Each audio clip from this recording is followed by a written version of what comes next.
ত্রিনেত্রাস কুকারিতে আপনাদের সকলকে জানাই সাদর আমন্ত্রণ। আমার আজকের রেসিপি নিমকি বা চাকলি বিনা মোল্ডে আমি বানাবো। চাকলি বা নিমকি বানানোর জন্যে এখানে 1 কাপ ময়দা নিলাম, তাতে সুজি 2 টেবিল চামচ দিচ্ছি। এটা মিহি সুজি নিয়েছি, আপনাদের কাছে যদি বড় দানার সুজি হয় একটু মিক্সিতে গ্রাইন্ড করে নেবেন। 1 টিস্পুন গোলমরিচের গুঁড়ো দিলাম, জিরে দিলাম 1 টিস্পুন, লঙ্কার গুঁড়ো এটা আপনারা স্বাদ অনুযায়ী দেবেন, আমি 1 টিস্পুনই রেখেছি। আর জোয়ান দিলাম, জোয়ানটা হাতে ভালো করে এরম করে ম্যাশ করে নিয়ে দিয়ে দিলাম 1 টিস্পুন। এখানে আমি আপনাদের একটা টিপস দিচ্ছি, আমি 2 টেবিল চামচ ঘি নিয়েছি, এটা ভালো করে গরম করে নিচ্ছি।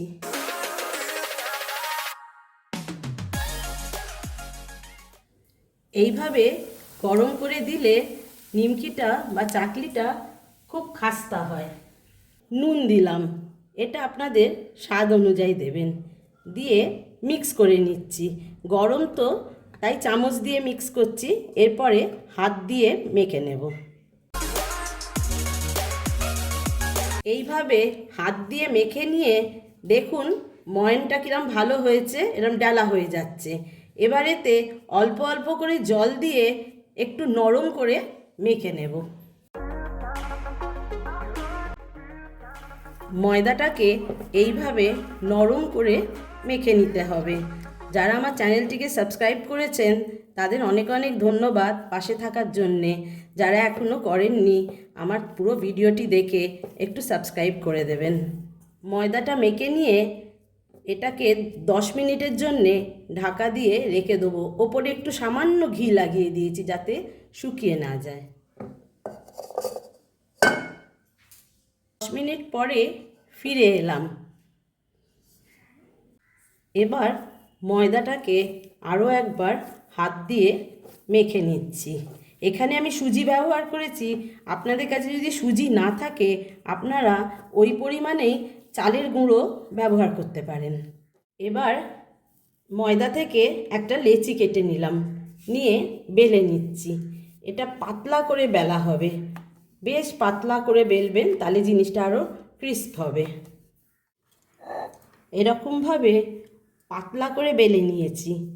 এবার সরু সরু করে স্ট্রিপ করে কেটে নেব।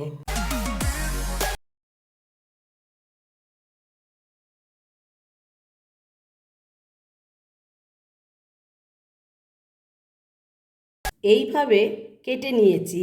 কিছু কিছু জায়গা দেখবেন বেঁকে যাবে, কারণ এখানে আস্ত জিরে আছে, গোলমরিচ আছে, তাতে কিন্তু কোনো অসুবিধা হবে না। এবার আমি গড়ে দেখাচ্ছি। সাইডের স্ট্রিপগুলো বাদ দিয়ে দিলাম। এই 3টে স্ট্রিপ নিয়ে এটাকে পেঁচাবো, একটা ক্লকওয়াইজ আর একটা অ্যান্টি ক্লকওয়াইজ, পেঁচিয়ে এটাকে এই রকম শেপ দেবো।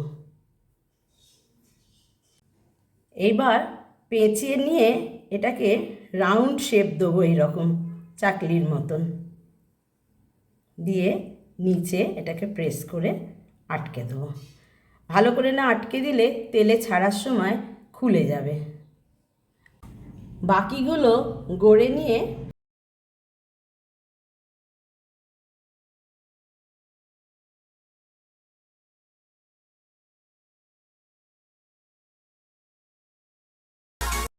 চাকলি বা নিমকিগুলো আমার গড়া হয়ে গেছে।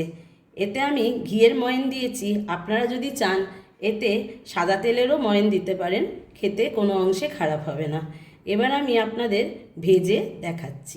প্যানে পরিমাণ মতন সাদা তেল দিলাম। তেলটা সামান্য গরম হয়ে গেলে নিমকিগুলো বা চাকলিগুলো ছেড়ে দিচ্ছি। এটা লো টু মিডিয়াম হিটে ভাজা হবে, হাই হিট করবেন না।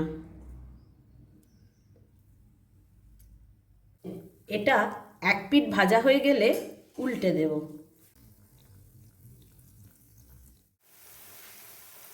এবার এগুলোকে তুলে নিচ্ছি।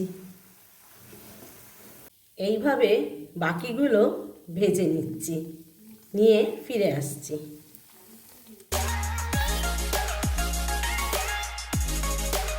আমার রেসিপিটি কমপ্লিট হয়ে গেছে। আপনাদের কেমন লাগলো একটু কমেন্ট সেকশানে লিখে জানাবেন, লাইক শেয়ার করে দেবেন। আপনাদের একটা লাইক আমার চ্যানেলটিকে এগিয়ে নিয়ে যেতে অনেক সাহায্য করবে। ধন্যবাদ।